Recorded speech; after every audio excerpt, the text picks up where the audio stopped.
Hello YouTube, it's Tony. So today I'll be showing you a safecracking guide. And so yeah, this was a thieving update that was released earlier today. So here are the requirements. First, you need all 4 parts of buyer's and seller's quest complete, as well as a minimum of 62 thieving. In order to open every safe, you're going to need 96 thieving however. It also requires other various quests depending on the location. So pretty much the safes are scattered all across the world. You're going to first start by talking to the safecracking trainer, which is in the northeast corner of the thieving guild. The option you're going to select is the first option, and so he'll give you a scope as well as a small loot bag. Anyways, I'm going to explain the basics of how this activity works. So you know when you find a safe, right? Just click it and then crack it to open. So your character will automatically use the scope while trying to guess the lock combination. It's pretty much just going to keep automatically doing it until it's fully open. So essentially it's kind of like making it a little bit AFK. Now there are multiple phases which are called dial locks.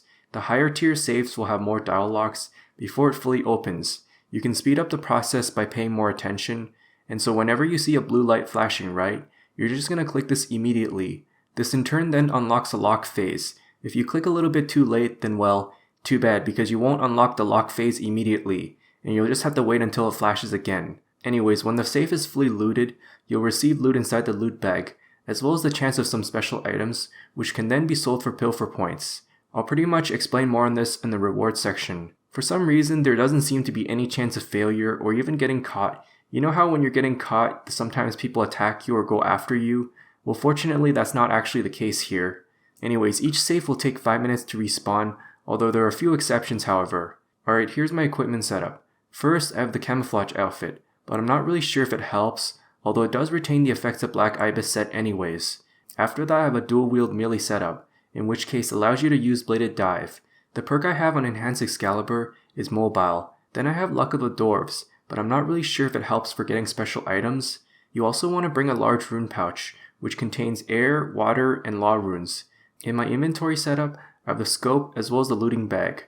Then for the teleports, I have the Taco Zo, the Slayer Cape, as well as the Thief Guild teleport tablets. You're finally going to leave the rest of your inventory open. Alright, so here's the rotation for optimal XP. Now here's a disclaimer. I won't be AFKing at all. And secondly, I will not include the rogue castle in the deep wilderness because yeah, I don't really encourage people to take the risk. I mean, if I do release a video on the wilderness part, then I'm sure this is going to be a new hotspot for PKers, right? Anyways, here's the rotation.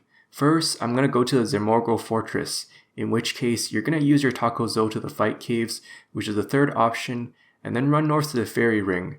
You can otherwise use portable fairy rings if you want, but I don't actually have them at this moment. For anyone who doesn't know already, you can right click and select the destination without actually having to go to Zanaris. The destination for this is the Glacier Cave, in which case the fairy ring code for this is DKQ. You're going to want to favorite this option, but I already did it anyways. When you enter the cave, you're going to run northeast and then surge to exit the cave. Then finally keep going west until you reach the fortress. When you enter the fortress, you're going to go a little bit north and then go to the first door to your right. Then finally go to the room and you'll see 4 safes to loot, right? For the requirements, this requires the Curse of Arav quest to access the fortress, as well as you also need 90 to 96 thieving to loot all 4 safes. Unfortunately, in order to use this teleport, you do require the Ritual of the Madrat quest complete. I'm not sure if there's an alternative fast way to get there. Unfortunately, this takes 10 minutes to respawn instead of 5 minutes, so this is one of the exceptions I listed above. The next place I'll be going to is the Zanaris Marketplace. And so the fastest way to get there is by using the Slayer Cape and then selecting the 4th option, which is the Fairy Slayer Master. Then you're going to run north and go diagonally southeast. However, if you don't have the Slayer Cape, that's fine.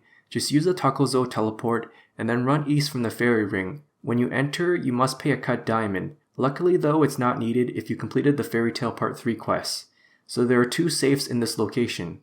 The first one's going to be one house north of the entrance, and then the second one's going to be in the southwest corner of the marketplace. The requirements for these 2 are 90 and 94 thieving respectively, and they both require the Lost City quest to access them. Like I said before, you do need Fairy Tale Part 3 quests if you're going to want to avoid paying for the entrance. I think this also takes 10 minutes to respawn instead of 5 minutes, I'm not really sure. Either way, the next location you're going to be going to is Yanille, and so to get there fast, you're just going to quick lodestone to Yanille. Then you're going to open the first door south near the lodestone. So the safe is going to be located in the south room, which is behind the stack of crates. There's also another safe inside Yanille, and so that's located in a bar. So after you loot the first safe in Yanille, you're going to surge diagonally southeast and enter the bar. Then you're going to climb up the ladder and you'll open the safe directly south of it. Now both of them only require 83 thieving, and so the reason why you want to loot these is because there's a lot of downtime between the tier 90 spawns. I mean, like I said, you can go to Rogue Castle if you want,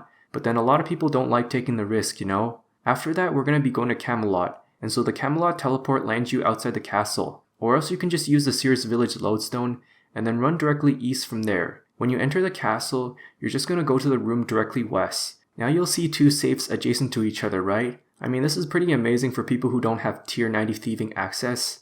Once again, they only require 83 thieving, and this one only requires the Holy Grail quest complete. Then you're going to go to the Ardy Marketplace, and so to get there fast, you're going to use the Ardy teleport spell. So you're going to enter the house directly west and climb up the stairs. Now the safe is located upstairs, just right beside the room where you climbed up the stairs. This only requires 83 thieving once again. So anyways, there's another location, and that is north of the Ardy Marketplace.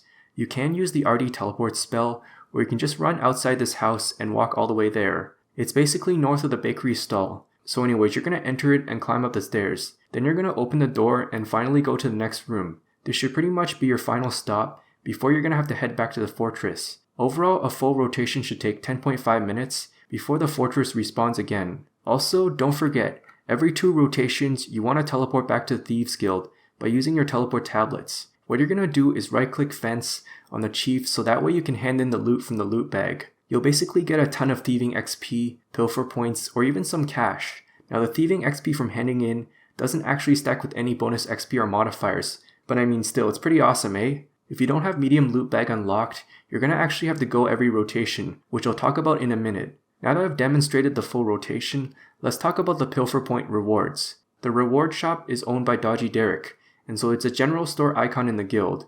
One of the key rewards are you can upgrade the size of your loot bag, which then allows more trips before having to dump it off to the guildmaster. Now it only costs you 500 pilfer points to get the medium upgrade. Essentially, whenever a bag is full, you don't want to be missing out on thieving XP, so that's why I highly suggest you upgrade this first. There are also some amazing consumables you can buy. The first one is called the Shock Absorber, which then prevents stuns from thieving. The second one is the Elf Thieving Clan Reset, which actually resets the cooldown of all clans instantly. You know, when you get caught, you actually can't thieve them for 20 minutes. Then finally, there's the Thieving Guild teleports, of course. You can also buy the ability to tool belt the lockpick, as well as a scope. Alright, so in conclusion, here are the XP rates. In 1 hour and 6 minutes, I gained 791k thieving XP. That means by extrapolation, I'd get 720k thieving XP per hour without any modifiers. This also equates to a whopping 700 pilfer points per hour. I also got 12 special items for anyone who's curious. So here are the other non-AFK XP rates from what I heard. If you were to do the Rogue Castle in this rotation instead of what I just showed you earlier, then you'd get a whopping 900k XP per hour at the very least. I mean, it's obviously faster, but like there's risk involved in it, so it's up to you to decide whether it's worth it to you or not. Then for the tier 60 locations, you'd get 500k thieving XP per hour, and finally for the tier 83, that would be 650k thieving XP per hour. So honestly, this is a very fast method for thieving training, and it seems to be better than some traditional methods actually. So in comparison to Dwarf Traders, well, it's actually slightly slower than that, but I mean Dwarf Traders really does require a lot of thieving boosts, and it does fail pretty often too. However, if you're going to use all the thieving boosts, then yeah, Dwarf Traders is actually much faster, although it's definitely more click intensive however. For anyone who is curious, you can indeed get the thieving pet chance, as well as the camouflage fragments here. Anyways, I do have a 1 hour footage of me doing this activity, but yeah, I'll pretty much leave that link in the description. So yeah, thanks for watching and I hope it helps. If I missed anything, feel free to ask.